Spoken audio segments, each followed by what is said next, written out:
Boa noite, irmãos. Vocês estão bem? Estão felizes aí? Já tem um pouquinho de energia? Sempre viram um pouquinho de loucuragem, né? Eu gosto um pouquinho, só um pouco. Vou me apresentar para quem não me conhece. Eu sou Anderson Figueiredo, casado com a Marcela, pai de duas menininhas gêmeas, Maria e Laura. Se vocês gostam do tema avivamento, vocês precisam conhecer minhas filhas. É tipo rasgar os céus, assim mesmo. Assim, elas são bem hardcore, assim. A energia total. Lá em casa a gente fica brincando que elas sou eu sem o Espírito Santo, né? Então, não dá uma guiada nelas, elas só vão só na loucuragem, assim. Então a gente tem que ir devagar. Eu sou pastor também, sou um pastor numa comunidade aqui no Rio, chamada Comunidade Extrema Devoção.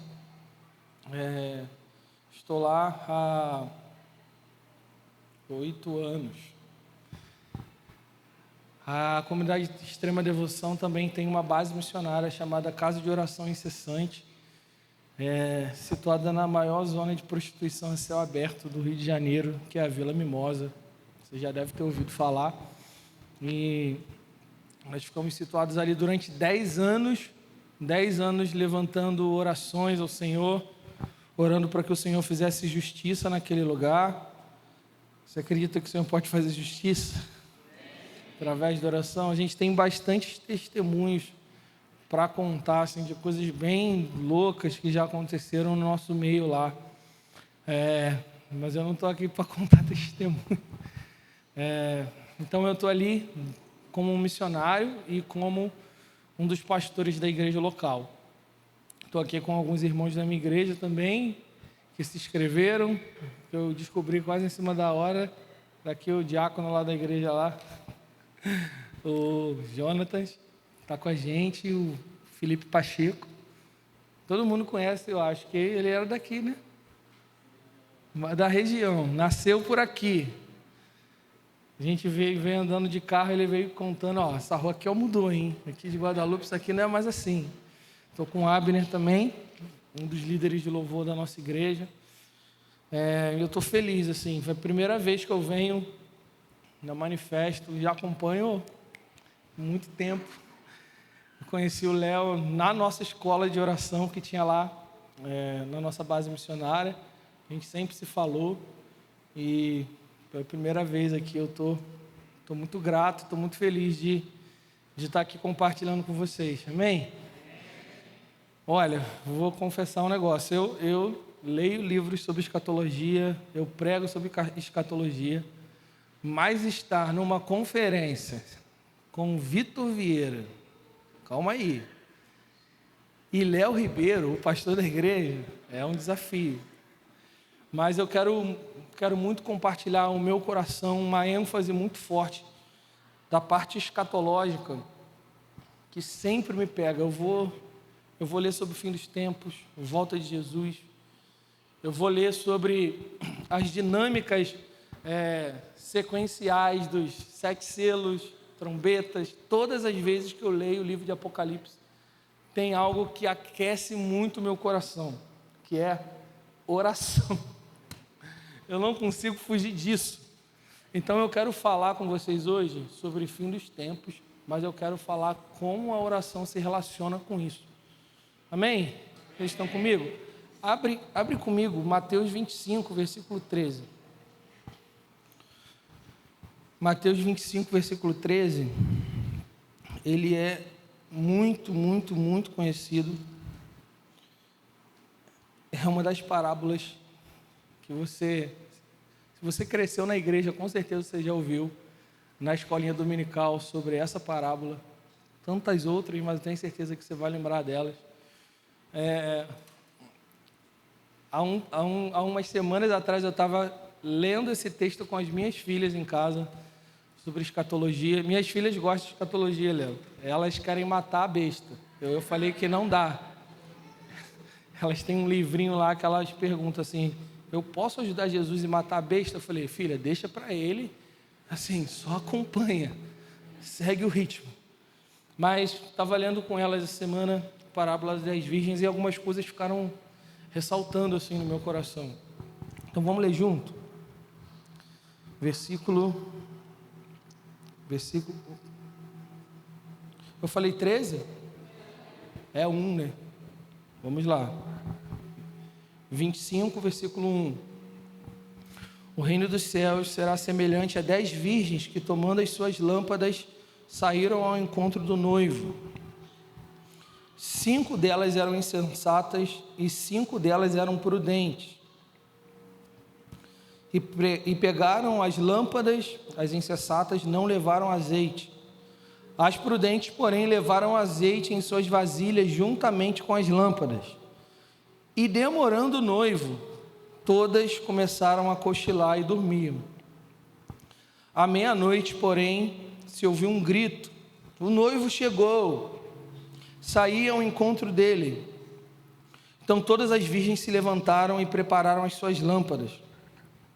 As insensatas disseram às prudentes: dai-nos um pouco do vosso azeite, pois nossas lâmpadas estão se apagando. Mas as prudentes responderam: não, talvez não haja o suficiente para nós e para vocês. Ide, porém, aos que vendem azeite e comprai-o para vocês. E assim que elas saíram para comprar, o noivo chegou. As que estavam preparadas encontraram com ele para a festa de casamento e a porta se fechou. Depois também chegaram as outras virgens e disseram: Senhor, Senhor, abra-nos a porta. Ele, porém, respondeu: em verdade eu vos digo, eu não vos conheço, eu não conheço vocês. E aí o final, versículo 13. Portanto, vigiai, pois não sabeis o que? Nem o dia e nem a hora.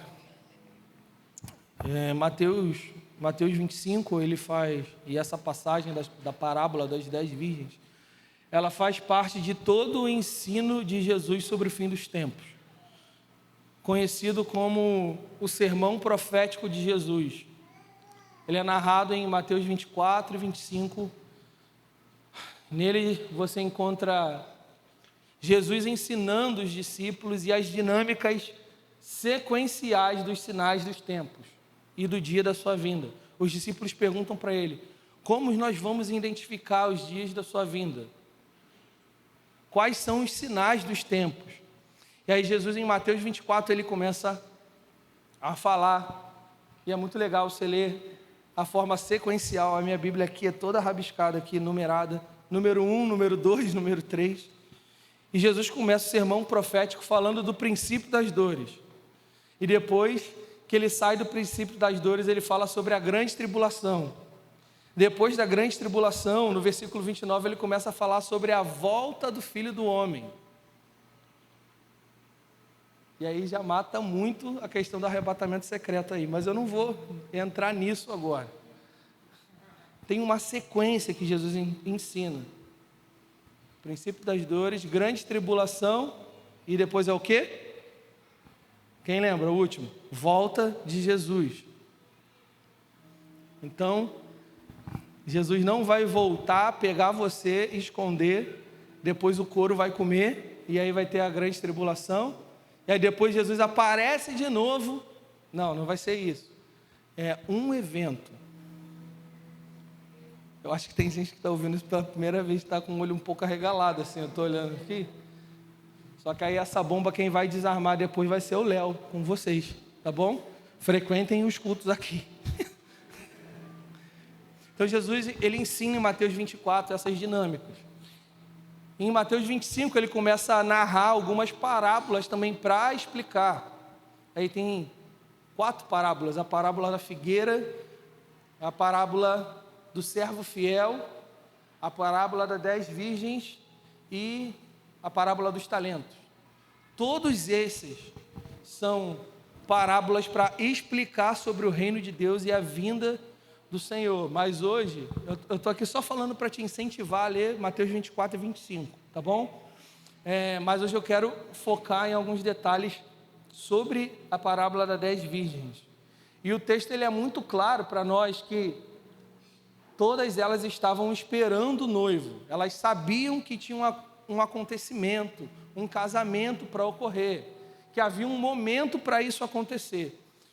E aí eu estava dando uma estudadinha mais ali sobre o contexto cultural da época. E as cerimônias judaicas eram realizadas à noite, as cerimônias de casamento eram realizadas à noite. E aqui a gente lê lamparina, mas não era a lamparina do lampião que a gente conhece. A gente é brasileiro, né? Lampião e lamparina. Não era essa lamparina. Eram tochas. Tochas eram acesas e faziam parte da celebração do casamento. Essas 10 virgens eram como se fossem damas de honra. E elas eram responsáveis por fazer essa parte cerimonial e de celebração, com um percurso, um cortejo que acompanhava a noiva e o noivo. E essas damas, essas virgens, elas pegavam as tochas e mantinham elas acesas. Não eram lamparinas como nós vemos, eram bastões envoltos em tecidos encharcados de óleo. Eu estava vendo e alguns estudos mostram que essas tochas elas duravam 15 minutos, de 15 a 20 minutos. E aí quando elas apagavam, essas damas, essas virgens, elas precisavam pegar outro tecido encharcado de óleo, jogar fogo, reacender e continuar o trajeto. Outra curiosidade é que o noivo não avisava a hora que ia chegar. Não avisava. O noivo ele chegava meio que na surdina, assim, de repentino. Era o costume do noivo. O noivo, após encontrar com as virgens, com as damas de honra, eles seguiam e faziam uma procissão com o noivo, iam até a casa da noiva, buscavam a noiva, depois continuavam a procissão até seguir o seu casamento. Para essas virgens, para essas damas, perder esse momento, não participar desse momento, seria negligenciar a sua responsabilidade.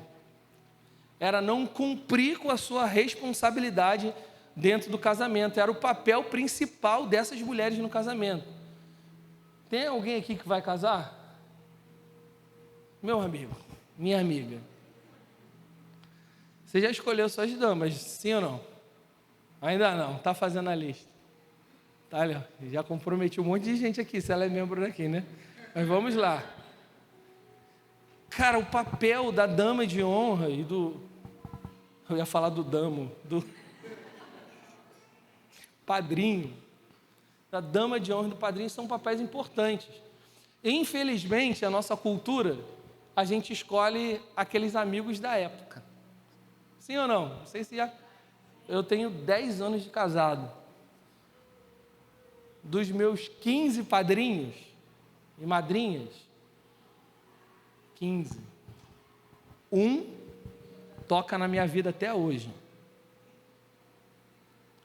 E ele não quer saber se eu sou pastor, se eu sou ordenado, não quer saber nada. Ele falou assim: eu sou o seu padrinho, você me escolheu e agora você vai me ouvir. Ele é muito brabo. Eu sou muito grato pela vida dele, mas a maioria deles praticamente não fazem parte da minha vida. Ajudaram em algumas coisas, entraram no dia do casamento, mas eu quero trazer isso para a gente precisa levar com seriedade essa questão, porque a gente precisa de pessoas reais e profundas para tocar a nossa vida, o nosso casamento quando não estiver bem, mas eu não estou aqui para falar de casamento. Mas elas tinham uma função e perder o momento é negligenciar o seu papel. E o que Jesus está falando aqui é trazendo um alerta para o fim dos tempos. Ele está falando para nós: vigiem, estejam atentos, sejam prudentes, armazenem óleo, porque na hora mais escura no tempo do fim, quando as coisas estiverem terríveis, vai precisar ter óleo guardado. E eu fiquei assim, meu Deus. A gente está acostumado a ir de conferência em conferência tentar pegar o óleo dos outros.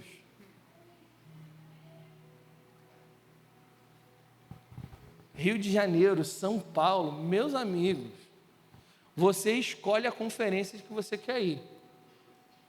Todo mês você pode ir numa conferência diferente, pegar do óleo do outro, voltar para casa. A questão é, você armazenou o seu para o tempo do fim, quando as igrejas se fecharem. Sabe que isso vai acontecer e não está demorando não, né? Quando a gente não puder mais se reunir nesses espaços aqui, em espaço público, quando você não puder mais ouvir o seu pastor pregar,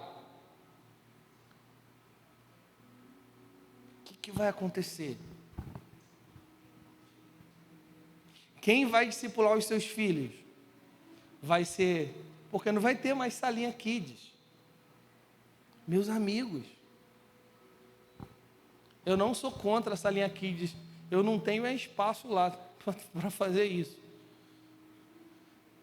Mas a salinha da igreja é apenas uma pequena ajuda para continuar o que os pais fazem em casa. Gente, gasta tempo.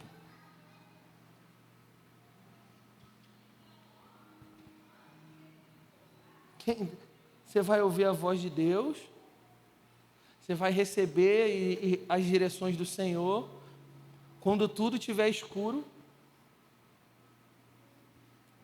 ou você vai ficar morrendo em casa, eu não tenho uma igreja para ir, eu não precisava tanto ouvir uma palavra.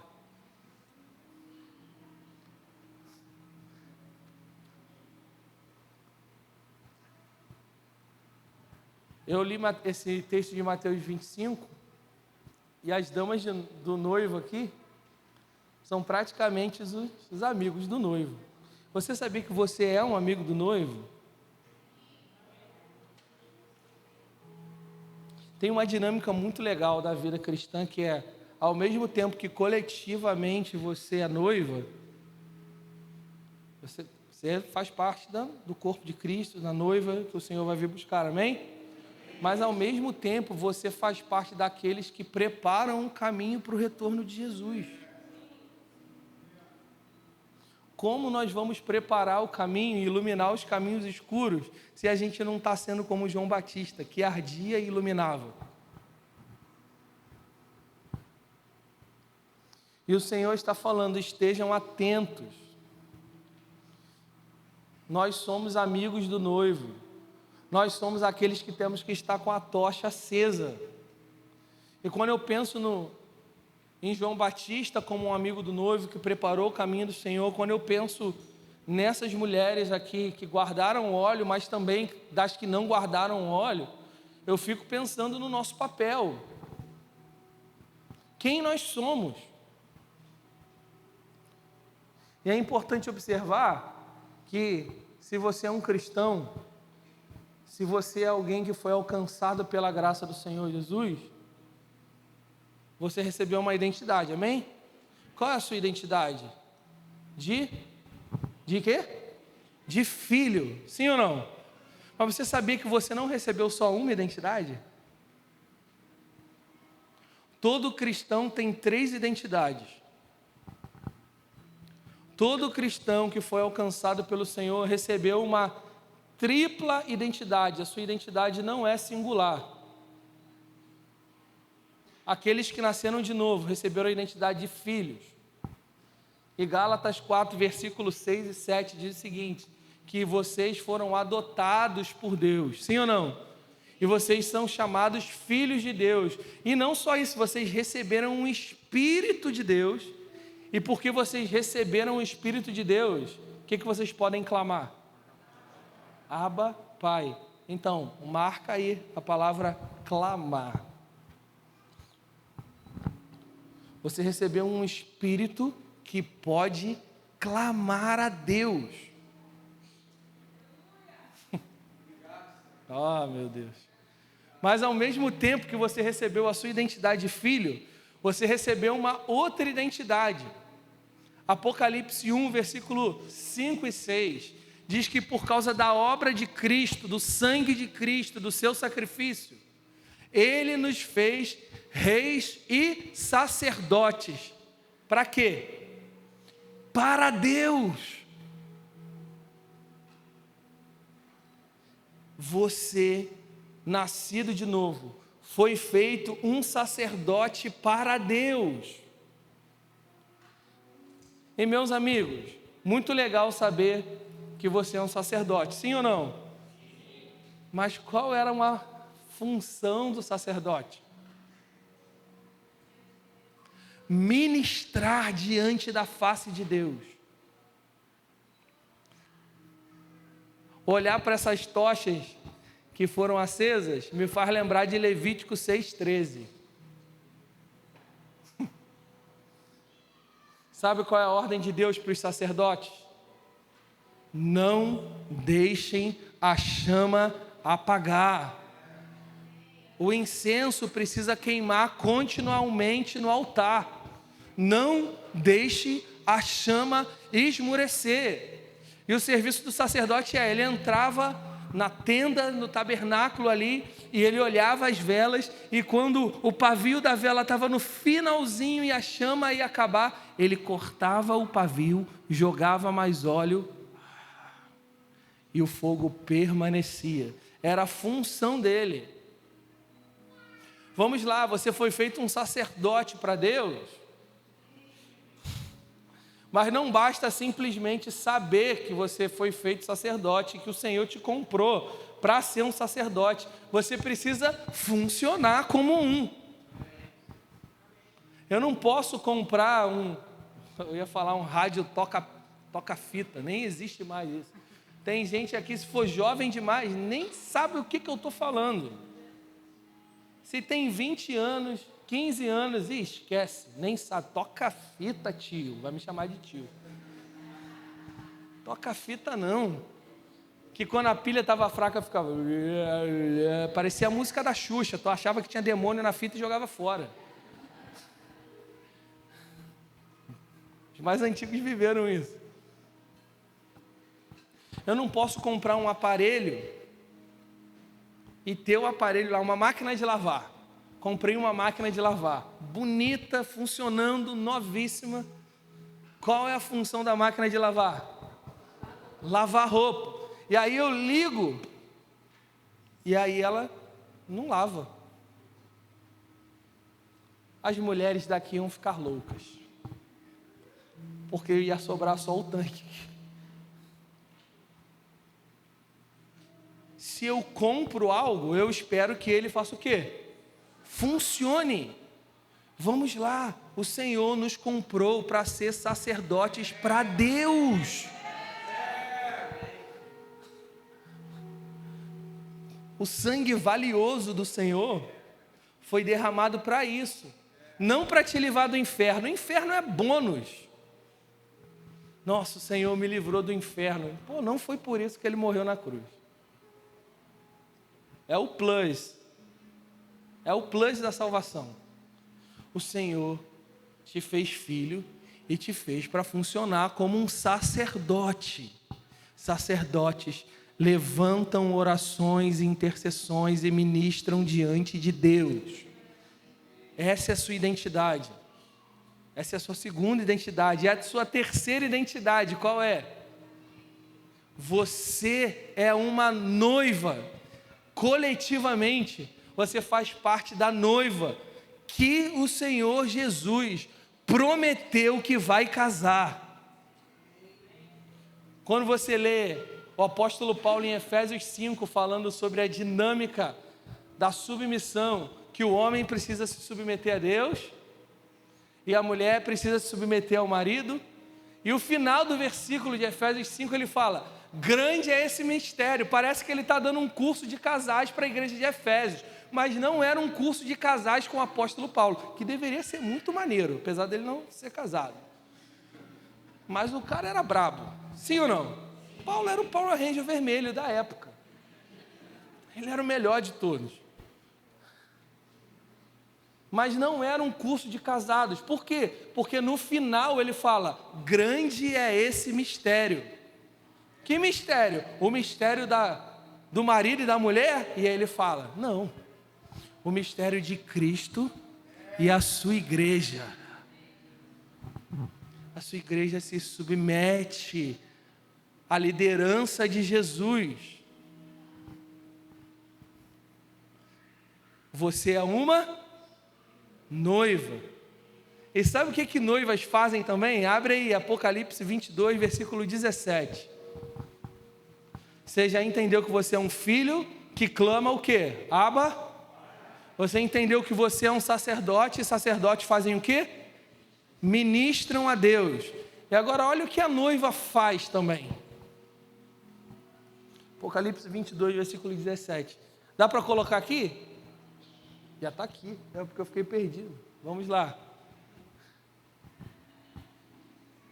O Espírito e quem mais? Dizem. Sabe o que é isso aqui? Vem. Intercessão.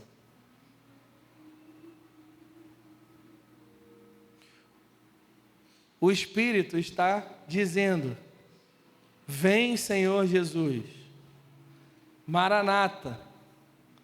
A questão não é se o Espírito diz vem. A pergunta é se a noiva está dizendo vem. Eu vou explicar um pouquinho mais à frente. Será que o estilo de vida da igreja hoje é um estilo de vida de alguém que diz, vem, Senhor? Ou nós estamos distraídos com outras coisas? Eu preciso me formar na faculdade para ganhar grana, assim, porque agora está ruim. Quem tá ruim de grana aí, levanta a mão. Vamos lá. Estou brincando, gente, só uma brincadeira. Tá? A minha igreja já está acostumada comigo, porque eu sou meio louco assim mesmo. Mas não era para vocês terem levantado a mão, não. Mas vamos lá. E aí a gente fica pensando, não, eu preciso de um emprego melhor.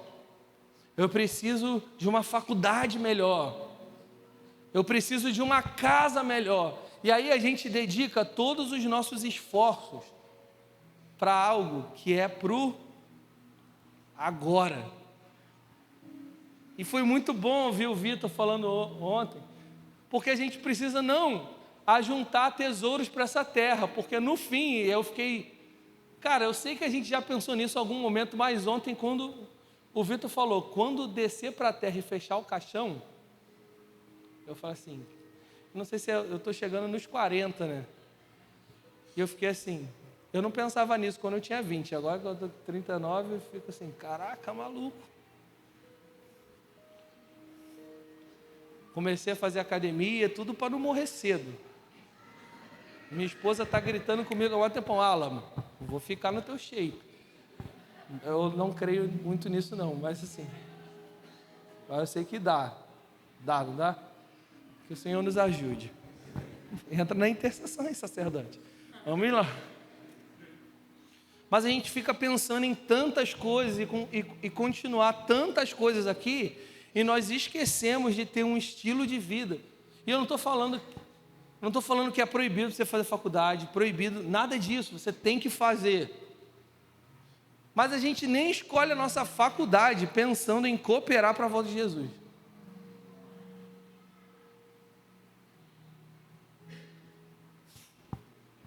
Sim ou não, gente? A gente pensa na faculdade, na melhor faculdade que dá grana. E se você não souber fazer nada, não vou falar isso não. Não, cara, eu sou sanguíneo, minha esposa não está aqui para me cortar. A minha esposa faz assim, ó, cala a boca. Na igreja dos outros não, por favor. Tá? Você faz isso? Quem não faz nada vai falar assim, vou fazer administração. Eu estou aqui torcendo para que ninguém já tenha feito administração, entendeu? Mas eu estou falando porque a minha cabeça era essa, tá? Eu não sei o que eu vou fazer, o que eu vou fazer? Administração, mano. Dá um dinheirinho, não dá um dinheirinho? Pô, mano, vou fazer. Aí eu fui e fiz faculdade de música. Aí eu me ferrei de verdade. Me lasquei feio. Mas a minha faculdade hoje coopera com aquilo que eu estou fazendo. Eu tenho viajado, treinado músicos e cantores nas escrituras, em técnica, Nossa, como me ajuda. Mas foi graça, porque eu nem pensei nisso. Mas a gente fica tentando fazer as coisas dessa terra aqui dar certo, não com uma ligação com a nossa vocação e com a volta de Jesus. Então a gente quer ser médico, quer ser tudo, é tipo, cara, eu sei que já aconteceu isso com você, tipo assim, qual a sua profissão? Designer. Você é corretor? Você não é um corretor, você não é um designer, você não é um médico, você é um sacerdote. A gente atrela a nossa identidade com aquilo que a gente faz. O que você é? Eu sou um músico.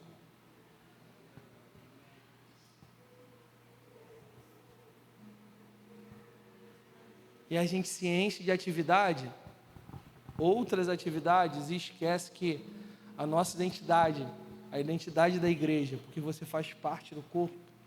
Mateus 21, versículo 12. A minha casa será chamada uma casa de oração para todos os povos. Jesus olha ali a atividade do templo e está tipo assim, tudo bagunçado. Eles estão se preocupando com grana. Os animais que eram vendidos na frente do templo eram para ter um preço acessível para que as famílias pudessem sacrificar o Senhor, andando de viagens longas, de dias. Imagina andar com um cabrito nas costas durante 4 dias. Mas eles inflacionaram o preço dos animais e impediram as pessoas de exercer o seu sacerdócio e ministrar diante de Deus. E o Senhor fala, opa, a minha casa não é isso aqui. A minha casa, a identidade da minha casa é ser uma casa de oração, ou seja, ser uma casa que ministra ao Senhor. E o entendimento da nossa identidade pessoal e da nossa identidade coletiva vai fazer a gente se engajar com os planos de Deus ou não. Se você sabe quem você é, você vai saber como se engajar com os planos de Deus. Agora, se você não sabe o que você é, dificilmente você vai conseguir cooperar com aquilo que o Senhor está fazendo no nosso tempo. Por quê? Porque aquilo que o Senhor vai fazer, Ele precisa falar. E se Ele precisa falar, alguém precisa ouvir. E para ouvir, o meio que Deus criou para ser entendido é a sua palavra através de oração. Tem a ver com ser uma casa relacional, um lugar de relacionamento com Deus, onde nós vamos conhecer a sua vontade. E é maravilhoso, Mateus 21, o Senhor falar, a minha casa será chamada casa de oração, porque Ele está pegando uma profecia de Isaías. Isaías 56, versículo 7, diz o seguinte, eu vos levarei ao meu santo monte. Que monte é esse? Sião. Eu vos levarei ao meu santo monte e lhes darei alegria na minha casa de oração. Pausa. Jesus está doido. Alegria e oração na mesma frase? Parece uma loucura para você. Porque você entra, eu sei que pelo menos eu espero, né?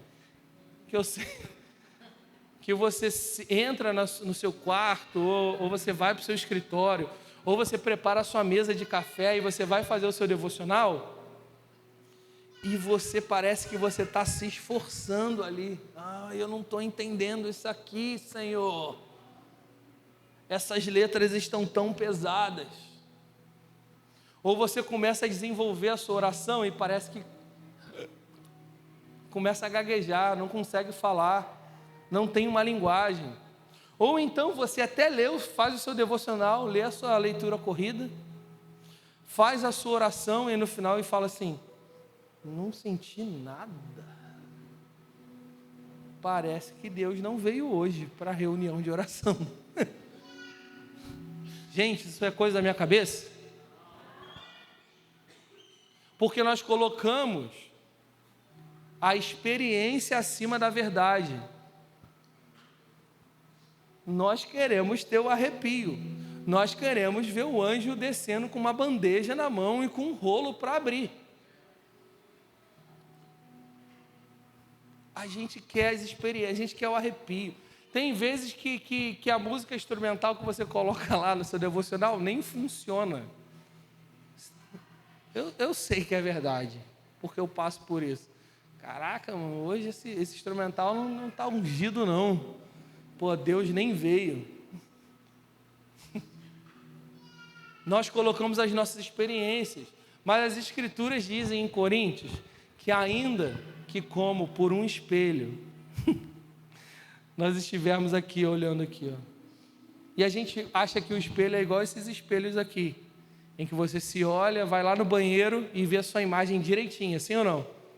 Você penteia seu cabelo, as mulheres botam sua maquiagem, mas o espelho da época era um escudo de bronze, que não dava para ver a sua imagem, era muito nebuloso. E aí o apóstolo Paulo fala: como por um espelho, contemplando a face do Senhor, somos transformados de quê?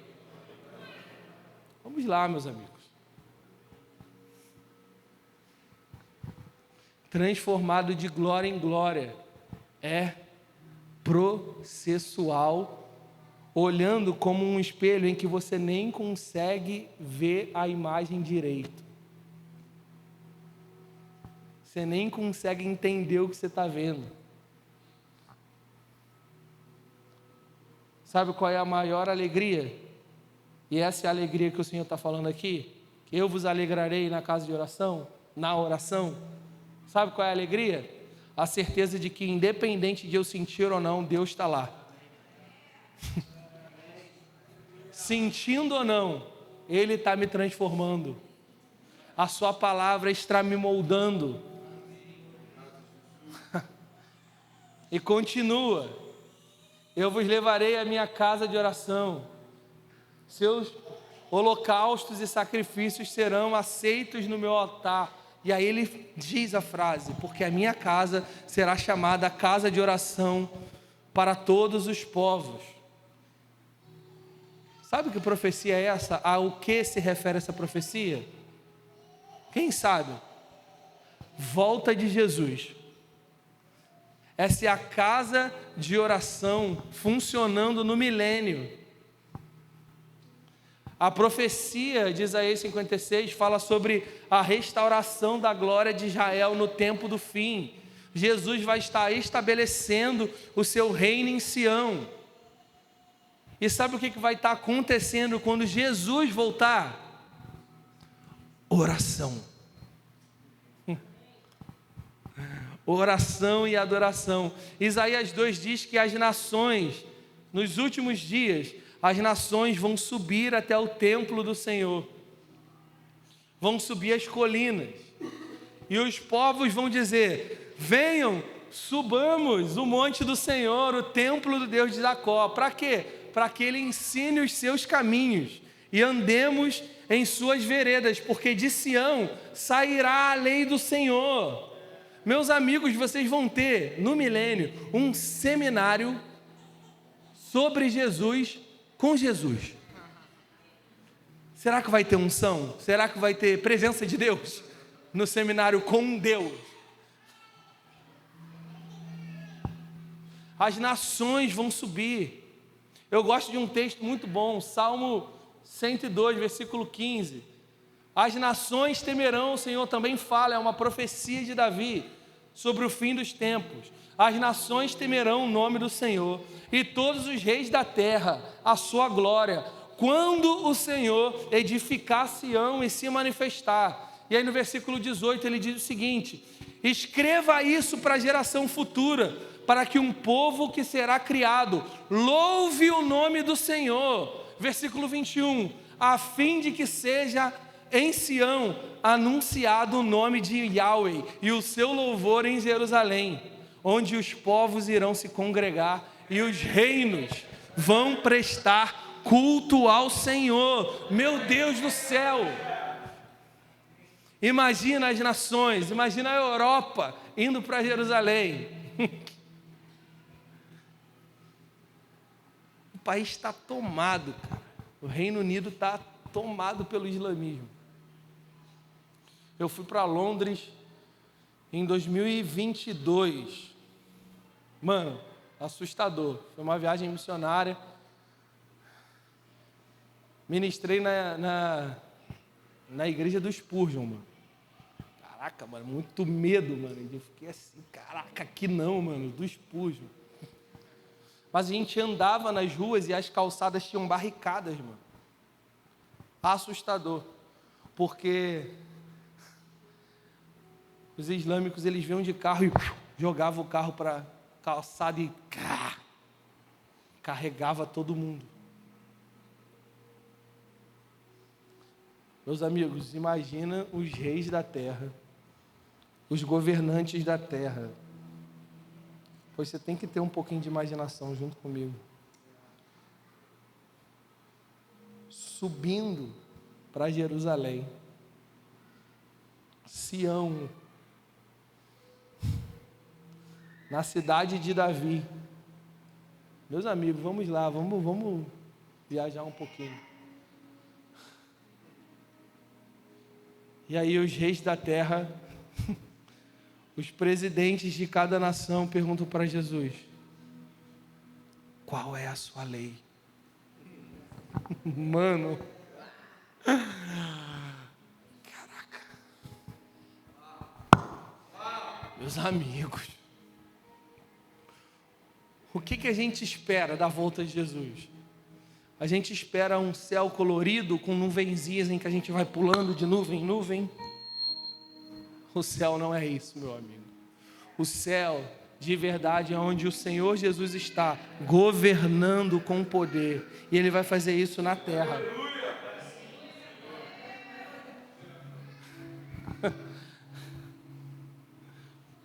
O centro do governo de Deus, o centro do governo de Jesus, no fim dos tempos, vai ser envolvido com a oração e adoração.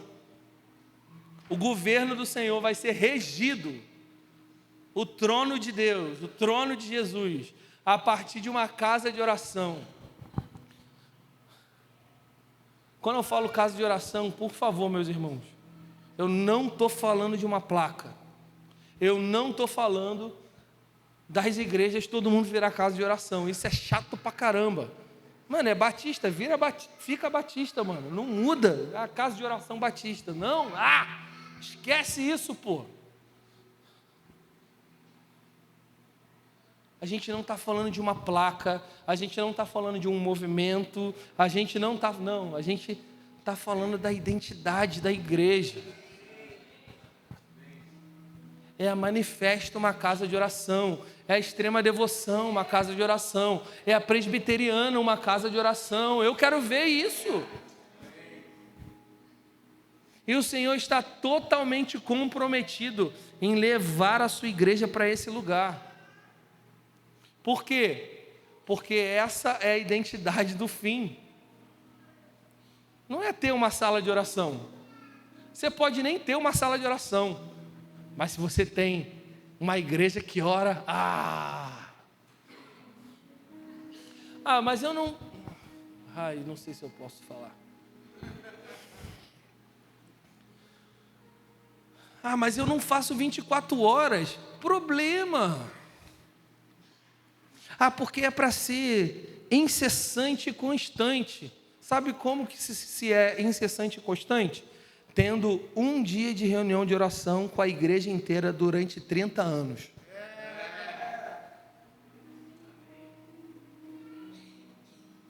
A gente entrou nessa pira, mano. Eu estou falando com conhecimento de causa, tá? Quando que a gente vai ter os turnos de madrugada? Quando que a gente... Cara, a gente teve 40 horas de oração na semana.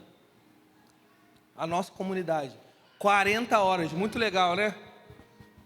Com o tempo vira arrogância.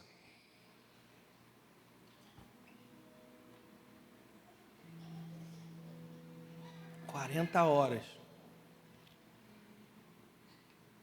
A gente tinha turno de manhã, o pessoal ia antes do trabalho. 7 da manhã, tinha gente lá orando. Aí de tarde, tinha gente orando. E à noite, tinha gente orando. O Senhor deu uma chacoalhada. Meu Deus. Hoje a gente, na semana, vai ter 9 horas de oração. Cara, de 40, mano, caiu muito. Sim ou não? Sabe o que eu e o Vini a gente falou, que é o outro pastor da nossa comunidade?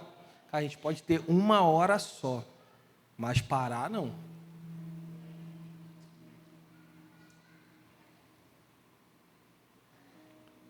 Foram 10 anos orando naquela região de prostituição. Eu quero mais 20.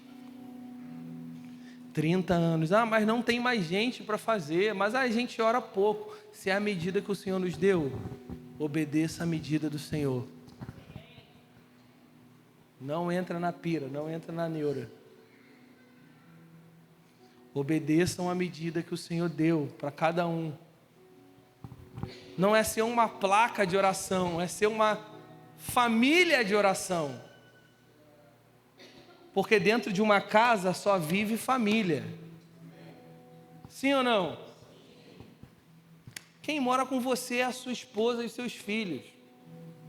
Sua mãe, se já tiver velhinha e você está ali cuidando, maravilhoso.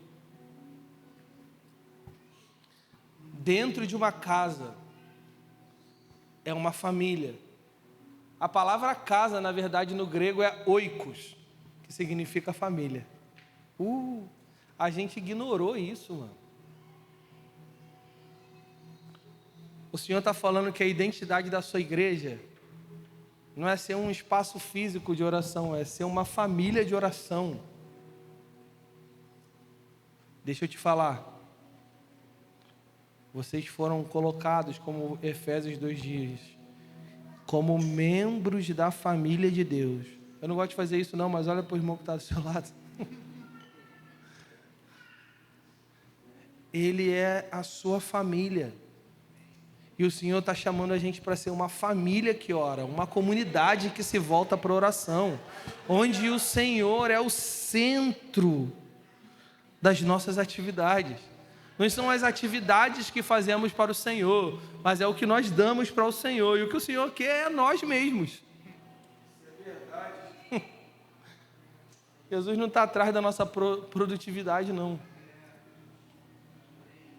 E a gente se perde em produtividade. E eu vou te falar, dentro da igreja, o que mais tem é gente cansada dentro da igreja, porque a gente está tentando produzir muitas coisas para o Senhor que Ele nem pediu para a gente fazer. Eu preciso fazer isso aqui para Deus. Eu estou descabelado aqui. E aí o Senhor falou assim, mas eu não te pedi nada.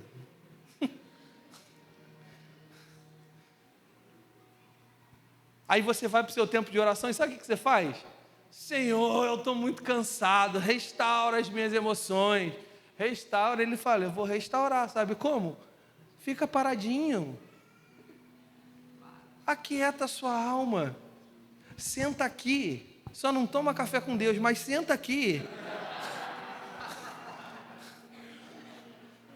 Eu não sou contra, não. Eu acho que eu sou, mas... Mas daqui a pouco vai acabar esse negócio de café com Deus. Café tá caro pra caramba, não vai dar, mano.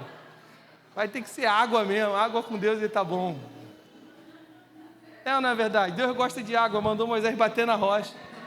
É água, gente. Não tem nada de café. Esquece café com Deus, tá? E o Senhor está falando, cara, fica aqui comigo.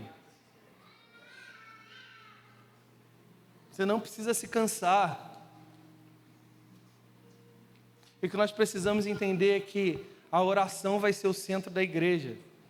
E ela faz parte do estilo de vida da igreja do fim. Porque não vão ser apenas orações isoladas. Não vai ser só as senhorinhas orando. Eu cresci na Batista, meus amigos. 30 anos na Batista, tá?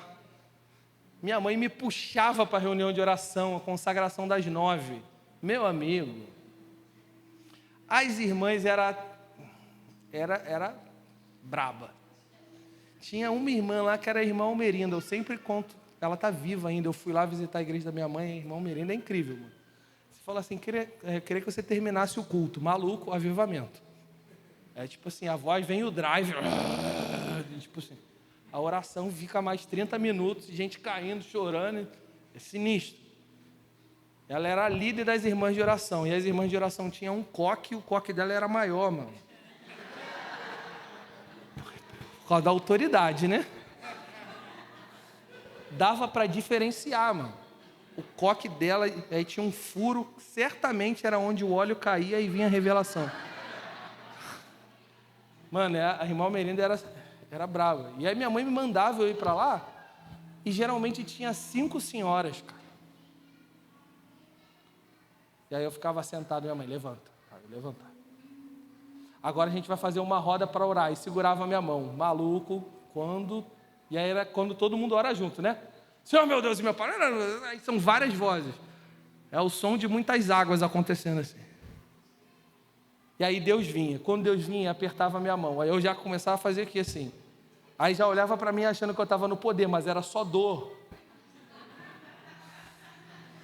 Minha mão estava assim, sabe? Se fosse para trás, achar que ia manifestar, mas não. Mas essas mulheres, eu voltei lá, e ela falou assim, meu filho, bem velhinha, cara. Meu filho, agora você é um pastor? Eu falei, sou. Ela, sua mãe me falou que você tem muita oração na sua igreja. Eu falei, tem. Ela, tem jovem? Eu falei, tem. Aí ela, que lindo, eu sempre orei por isso. Eu chorei. Mas a oração não vai ser dessas senhorinhas. Eu vou te falar, se você está aqui, e se você está envolvido com oração, dá graças a Deus a elas, tá? Essas irmãs são lendárias. Elas fortaleceram igrejas por anos, orando sozinha. A gente tem que honrar muito. Mas o Senhor não vai usar só essas irmãzinhas, não. Ele quer a sua igreja envolvida. E antes do retorno de Jesus, a igreja vai entrar numa maturidade no que diz respeito à oração. Porque ela não vai só orar muito, não. Ela vai ter qualidade na oração. Não é só quantidade, não é só número de horas, mas é qualidade. Quando eu falo de qualidade de oração Ai, meu Deus. Não vai ser mais a cestinha com carteira de trabalho.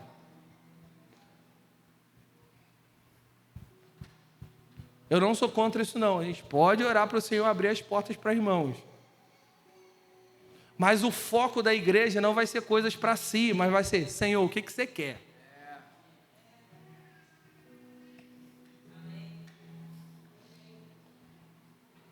A reunião de oração da libertação.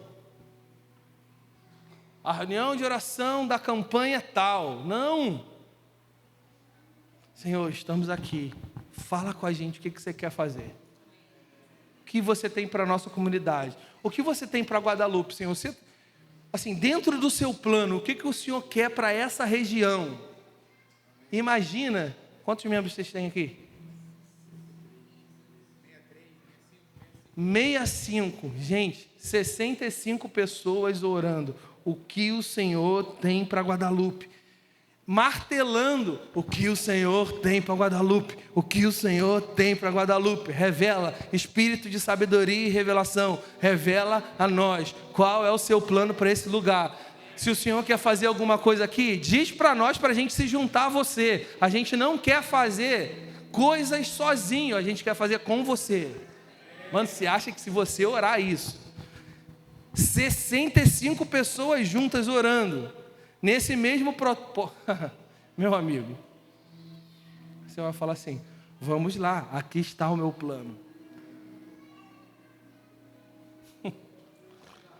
Meus amigos, eu estou aqui, eu não estou querendo te dar uma aula de escatologia não, eu quero colocar fogo no seu coração para você orar até a volta de Jesus. Seminário tem um monte aí. Livro, tem um monte. Mas eu quero incendiar o seu coração e despertar você e falar assim, não, até o retorno de Jesus, eu vou orar. O Senhor está comprometido com isso. Em todo lugar Ele vai levantar igrejas que oram. Muitas profecias. Isaías 42. Cantai um cântico novo ao Senhor. 42, versículo 10. Que Ele seja louvado pelos que navegam no mar. Olha isso. Que um cântico novo, toda vez que você encontrar cântico novo na Bíblia, tem a ver com o fim dos tempos. É um cântico espontâneo, é um cântico proveniente do Espírito. E geralmente é um cântico que vai comunicar aquilo que o Senhor quer fazer naquela estação. Olha isso, Isaías 42.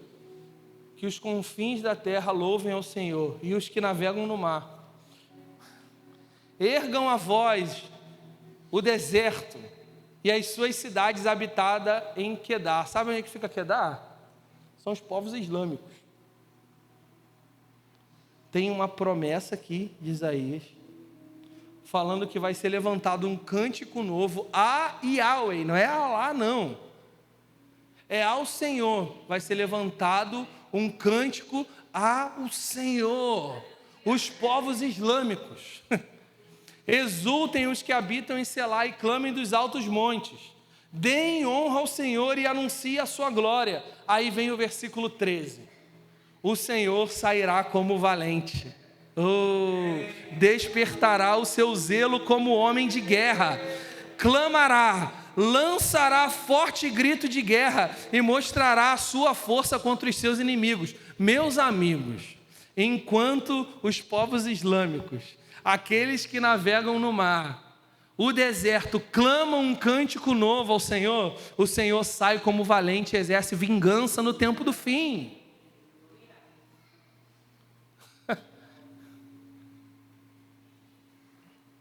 Salmo 149, eu gosto de usar esse salmo nem está aqui no esboço, eu lembrei agora. Eu gosto de usar esse salmo na aula sobre adoração profética. Cara, o salmo de Davi é que os altos louvores de Deus estejam nos seus lábios. Mas não para aí. E na sua mão, uma espada de 2 gumes para exercer vingança aos seus inimigos. Enquanto a sua igreja canta e levanta orações, o Senhor exerce juízo contra os inimigos de Deus.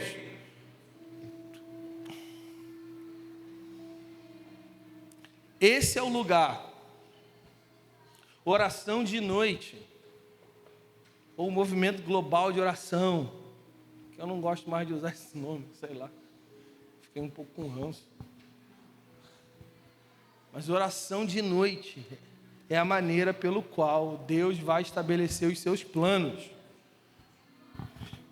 E o que eu quero dizer para você é que a forma como nós vivemos hoje precisa ser uma preparação para aquilo que nós iremos fazer por toda a eternidade. É estar envolvido com oração até o dia do Senhor. Eu acho que eu vou acabar. Abre comigo, que eu acho que também pode ser mentira. Abre comigo. Pastor não mente, né? Vamos lá, abre comigo, Lucas 18.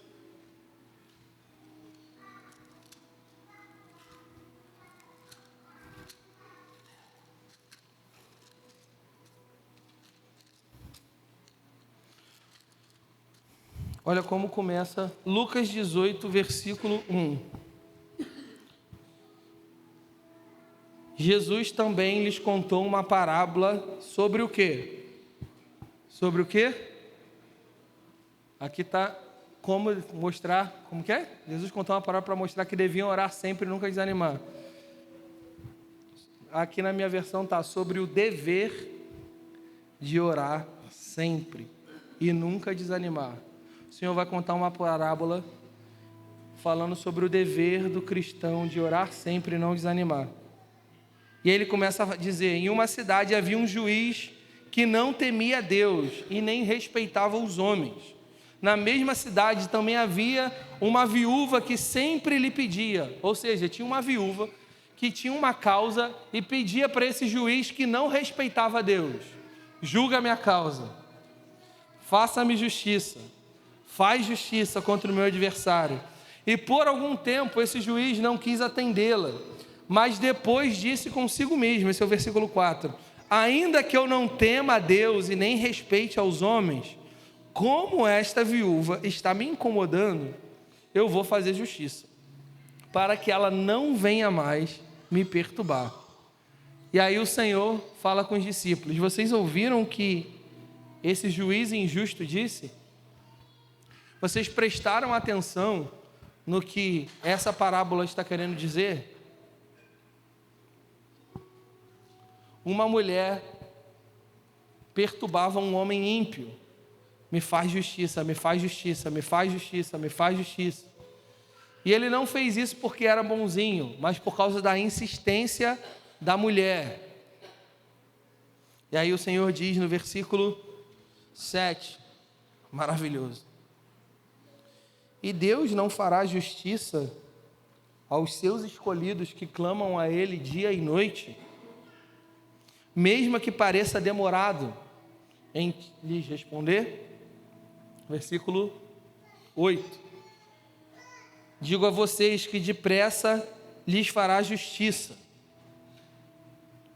Olha o final, que incrível.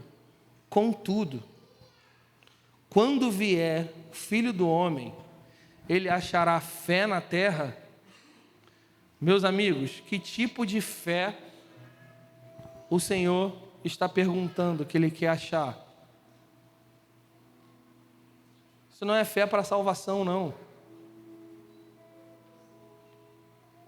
A pergunta de Jesus não é solta nem isolada. A pergunta de Jesus é: Ele começou ensinando sobre oração, e Ele pergunta: eu vou encontrar fé? Fé em quê? Fé para perseverar em oração, ainda que não veja, ainda que não seja no seu tempo. É engraçado que fala: ainda que pareça demorado, depressa lhes fará justiça. Parece que não combina. Será que o Senhor vai encontrar, quando vier o Filho do Homem, ou seja, quando Jesus voltar, Ele vai encontrar uma igreja perseverando em oração, que persiste em oração? Eu vou te dar a resposta: Ele vai encontrar. Ele vai encontrar uma igreja perseverando em oração, porque Jesus não volta para uma menina, Ele volta para uma noiva madura, madura no seu amor, madura no seu caráter, madura no que diz respeito à oração. Abre mais um versículo comigo, 2 Pedro 3, versículo 9, um dos meus preferidos. Eu não sei se a sua versão é a NAA, que é a que esse versículo fala. Olha isso: o Senhor não retardará a sua promessa, ainda que alguns considerem ela demorada. E por quê? Porque Ele é paciente convosco e não quer que ninguém pereça, mas que todos venham a se arrepender. Contudo, o dia do Senhor virá, no qual os céus passarão com grande estrondo. Olha aí as dinâmicas do fim. Os céus passarão com grande estrondo, e os elementos queimando se dissolverão, e a terra e as obras que nela há serão descobertas. Versículo 11: mas se todas essas coisas serão assim destruídas, que tipo de pessoas vocês devem ser? Calma aí. No fim, no retorno de Jesus, que tipo de pessoa é a pessoa que antecede o dia da sua vinda? O versículo responde: pessoas que vivem em santidade e piedade. E aí eu acho a continuação do versículo 12 incrível. Apressando e esperando ansiosamente a vinda do dia de Deus. Calma aí. Calma aí. Se nós não sabemos o dia nem a hora, nem os anjos do céu sabem o dia e a hora. O Filho, só o Pai sabe. Mas aqui está dizendo que nós podemos apressar o dia da vinda do Senhor.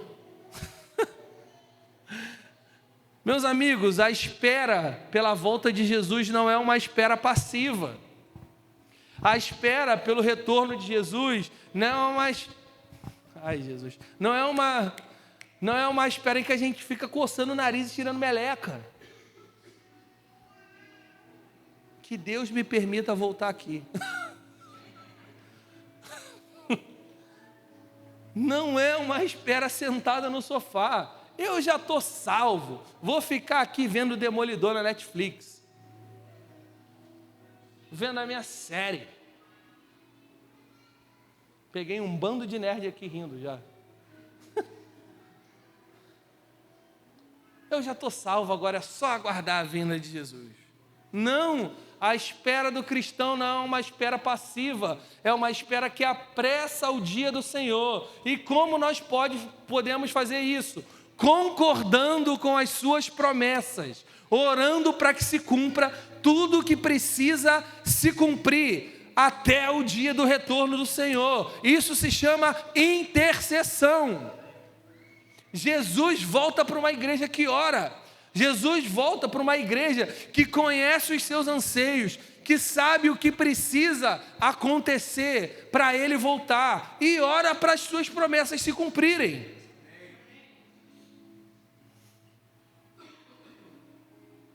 A igreja está totalmente envolvida nas dinâmicas do fim, porque ela é uma igreja que anda em parceria com o Senhor. E andar em parceria com o Senhor tem tudo a ver com intercessão. Gente, pegar o livro de Apocalipse é uma loucura acontecendo. Os primeiros capítulos ali, você até vai. Fica meio chocado ali quando chega nas 7 cartas. Fica, caraca, maluco. Bate aquele... Tenho contra ti que abandonaste o primeiro amor. Tu já fica, maluco, não posso. Só que nem é pela tua força, só para te avisar. Tenho contra ti que vocês receberam a doutrina de Jezabel. Eu falei, cara, vaza daqui, mulher. Já fica já... E aí você lê, aí Apocalipse 4, pô, lindão, gosto muito. Apocalipse 4 e 5, as dinâmicas da sala do trono, da oração. E aí você lê Apocalipse 4 e 5, aí quando chega no 6, mano, o couro come. Sabe o que acontece no 6? Selos. Mano, é sinistro. Você começa a ler ali. Só que o que está acontecendo antes dos selos? O que está acontecendo? Vamos lá, vamos ver se todo mundo estuda escatologia aqui com o Léo. O que acontece antes de Apocalipse 6?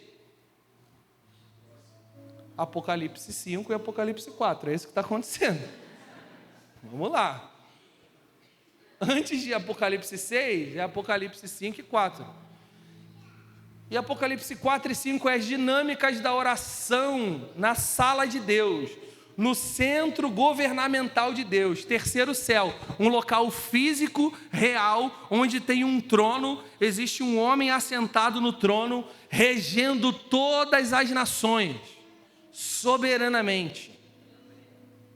Enquanto ele libera os seus decretos através de vozes, relâmpagos e trovões, vamos lá, porque isso são os decretos de Deus. Enquanto o Senhor libera os seus decretos, seres viventes cantando, santo, santo, santo, santo. 24 anciões cantando, digno é o Senhor. Miríades e miríades de anjos cantando ao Senhor. E aí, de repente, Apocalipse 5, o Cordeiro entra em cena. Maluco. Caraca, vocês precisam imaginar isso comigo. Não é possível que só eu que tenha a mente fértil. Tipo assim. Caraca. Os anjos estão cantando, olhando para o trono de Deus, para o Pai. Aí, de repente, o Cordeiro entra. E aí, o Cordeiro, parece que... Ai, Senhor, me perdoa. Eu sou muito sanguíneo. E aí o Cordeiro chega do lado do Pai e toma o livro. Parece até que ele é marrento, mas não. Está filmando isso, Léo? Em nome de Jesus. Está ao vivo? Graças a Deus. Corta, e tem muito material para vocês cortarem aí e jogar fora. O Cordeiro entra, toma o livro da mão do Pai. E esse livro é a escritura da terra. Sabe como é que ele conseguiu essa escritura? Se entregando e derramando o seu sangue. E nessa escritura tem o nome de todos aqueles que foram colocados no livro da vida. Mano!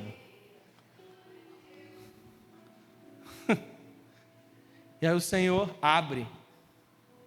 E aí João está vendo e fala assim, é um cordeiro, mas também é um leão. E começa a ficar confuso. E aí de repente ele vê que os seres viventes têm o quê? Harpas e taças na mão. A reunião de oração está rolando. E de repente os 24 anciões começam a cantar. Por que eles começam a cantar? Porque João fica nervoso. Cara, quem pode abrir esse livro aí? Cara, esse ser vivente com cara de águia não é digno. E esse com cara de leão? Não, também não é. E os 24 anciões? Não, eles não são dignos não. Eles têm até coroa, mas eles não são dignos. E ele começa a chorar. E aí vem um anjo e fala assim, calma.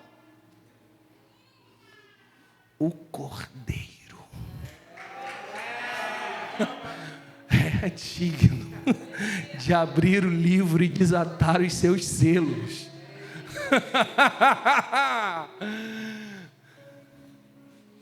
Vocês estão entendendo?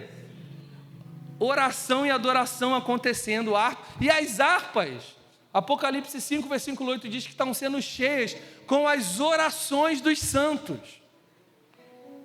Meu amigo, orações acontecendo na terra, subindo ao céu, enchendo as taças de Deus, enquanto o Cordeiro está abrindo o seu livro. É nisso que a gente está envolvido. Essa é a nossa participação nas dinâmicas do fim. E aí quando acaba, a terra canta, os céus cantam, as criaturas viventes cantam sobre a dignidade de Deus. E aí quando acaba Apocalipse 5, falei quase igual a Ivete, Apocalipse. Meu Deus. É muita piada na minha cabeça. Senhor me guarda. Me ajuda, Juan, em nome de Jesus.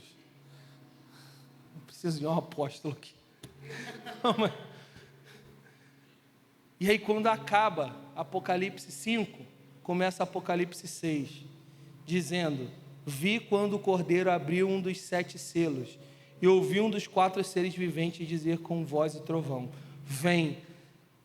Por quê? Por quê? Por quê que o Senhor abriu os selos? porque foi chegado o tempo do fim e as taças estavam.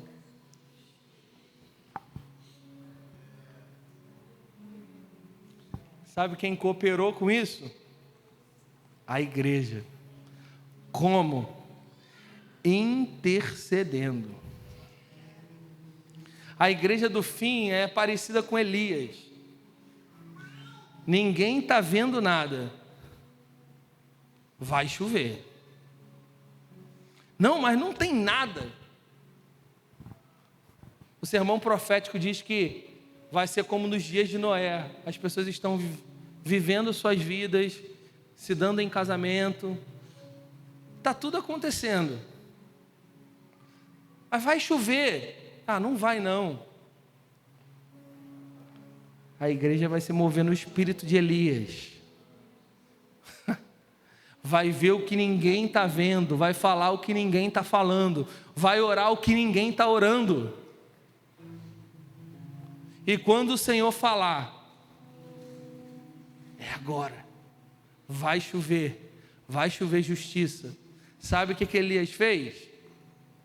Subiu no monte, fez isso aqui, ó. Ele se colocou com o rosto em terra. Alguns teólogos dizem que a posição que ele fez era a posição de uma mulher hebreia que ia dar à luz. Sabe o que ele estava fazendo? Gerando a chuva através de oração. Você está achando que as suas orações ficam presas no teto, meus amigos? Não. A gente precisa de uma igreja que está gerando as dinâmicas do fim.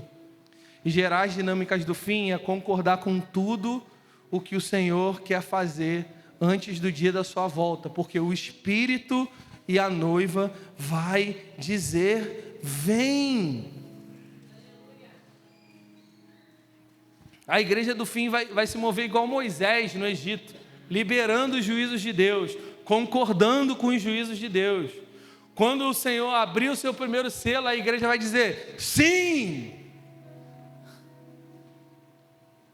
Quando liberar as suas taças, o Senhor, a igreja vai dizer: sim, Senhor, eu concordo.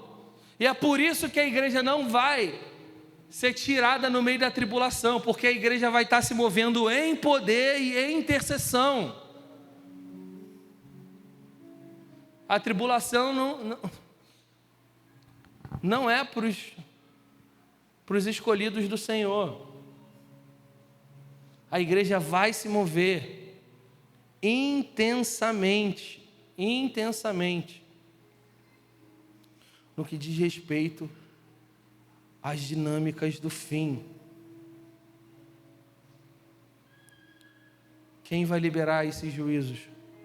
A igreja vai liberar esses juízos em parceria com Deus. Último versículo, Apocalipse 8, versículo 1. A igreja vai apressar a vinda do Senhor.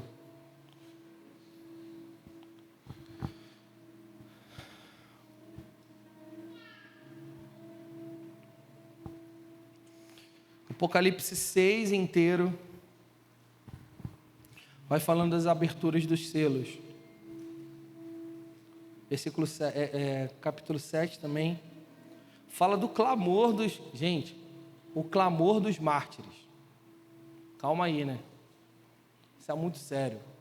Aqueles que perderam a cabeça, fiéis ao Senhor, oram. Que isso? É espiritismo, Léo? Não.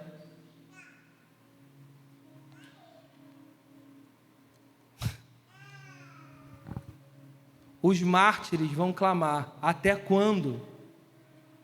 Quando o Senhor vai julgar o nosso sangue derramado?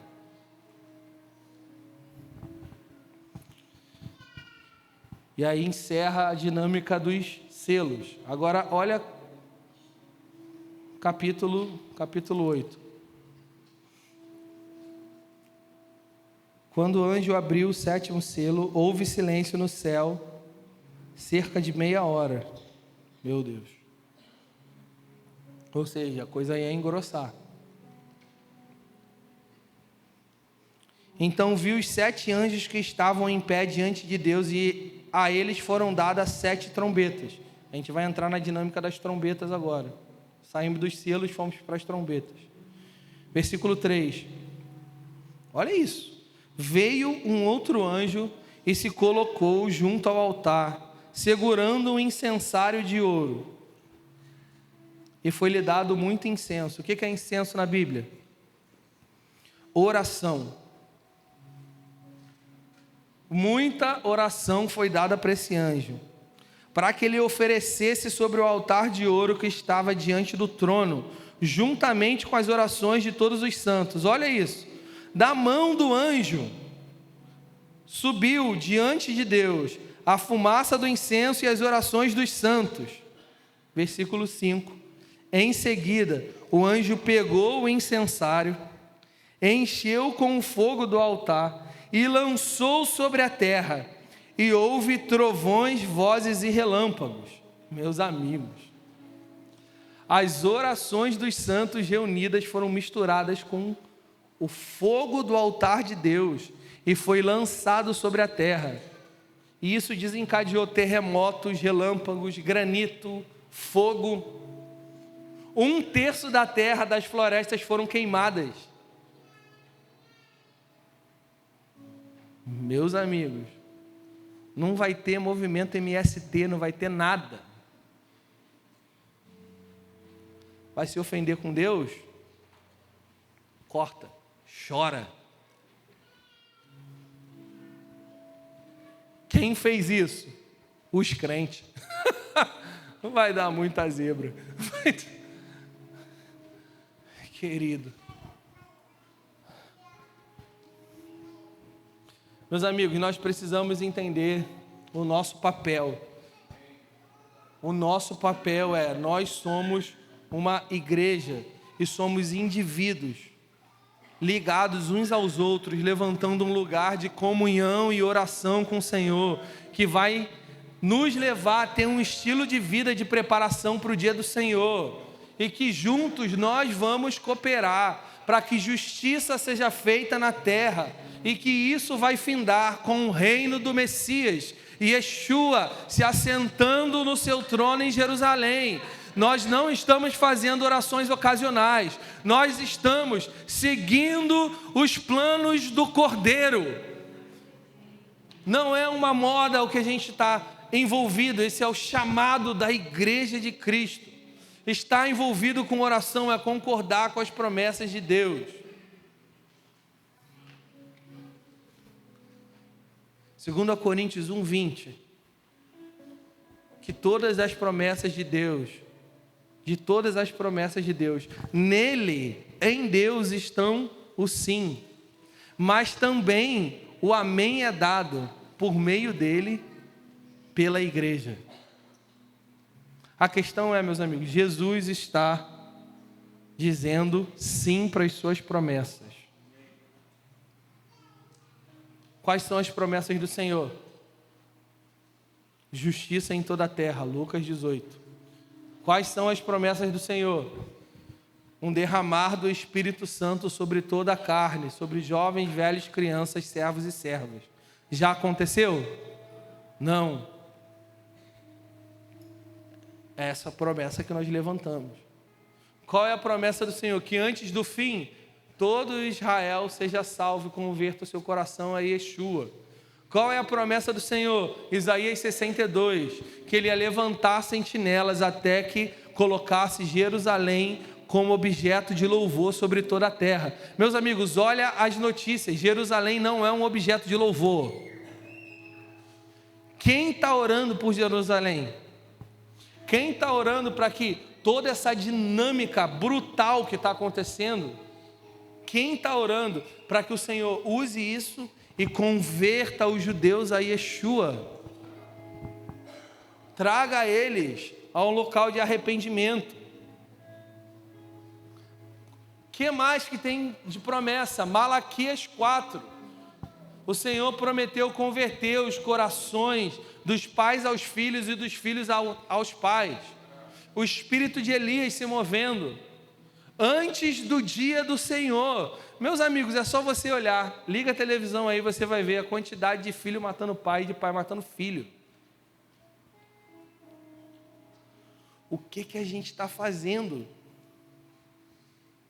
Para onde a gente está indo? Mais uma promessa, o avanço da pregação do Evangelho, Mateus 24:14. Que depois que as nações forem evangelizadas, então virá o fim. Pega aí a janela 10:40, ninguém está orando, mano. Ninguém está mais vestindo a bandeira, ninguém tá olhando para o mapa e colocando a mão e falando assim, não, Senhor, aqui você vai ser conhecido, o seu nome vai ser levantado. Meus amigos, o meu movimento hoje aqui é para que vocês entrem nesse lugar. Vamos ficar de pé, eu encerrei.